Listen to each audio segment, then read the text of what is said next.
The last subway train. Everyone in the city knows the subway stops running at midnight, except Train 66.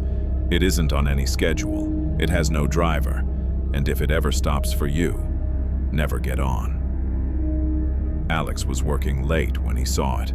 The station was empty. Then headlights appeared in the tunnel. An old subway train rolled in. Its destination sign read, "End of the line." The doors slid open. No passengers, no conductor, just silence. Alex stepped inside. The doors slammed shut. The train immediately accelerated. It didn't stop at the next station, or the one after that. Soon the stations weren't stations anymore, just empty platforms covered in dust.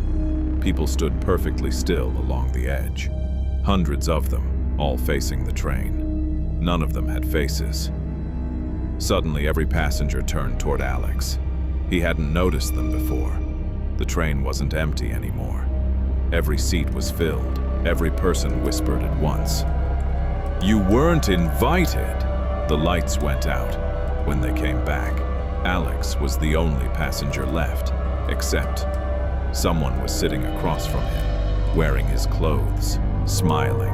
The train announcer crackled. "Final stop." The doors opened. There was nothing outside, only darkness. A hand reached out from it. Alex screamed.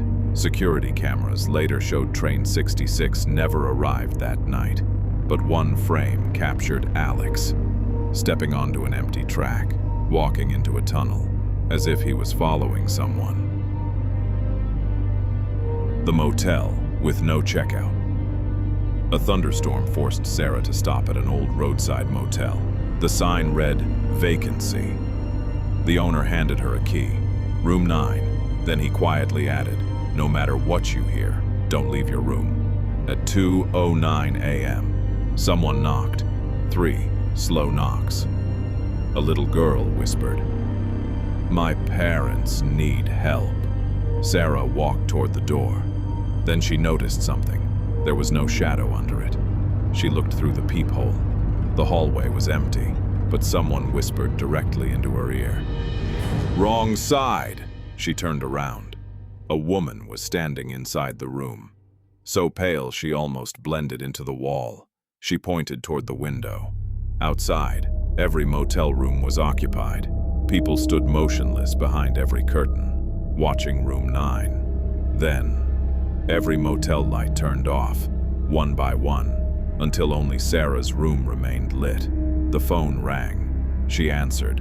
The owner spoke calmly. "You opened the curtain, didn't you?" "Yes. I'm sorry." "What do you mean?" "They know which room you're in now." The lights went out. The next morning, the motel was gone. Only an empty field remained. Police found Sarah's car, still parked, keys inside. The engine was warm, but Sarah was never seen again. The playground. After midnight, there was an old playground everyone avoided. Parents said it was dangerous. The real reason was worse. Every night at exactly midnight, the swings started moving, even when there wasn't any wind. 3 teenagers decided to film it. At first, nothing happened. Then, every swing began, moving at once, slowly, perfectly together. 1, 2, 3, back and forth. A basketball rolled across the ground by itself. A merry-go-round started spinning. Then they heard children laughing. The playground was empty. One flashlight pointed toward the slide.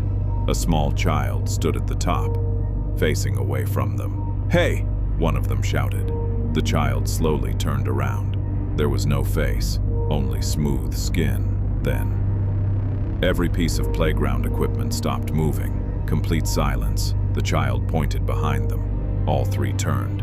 Dozens of children now stood around the playground, every one of them faceless, everyone smiling without a mouth. The laughter returned, this time from underground. The dirt beneath the swings began to move. Tiny handprints pushed upward from beneath the soil. One of the teenagers dropped the camera and ran. The footage ended there when police recovered the camera the next morning. It contained one extra clip, recorded hours after the teenagers disappeared. The camera was sitting on the ground, pointing at the swings. One by one, 3 new swings began moving, even though nobody was sitting in them.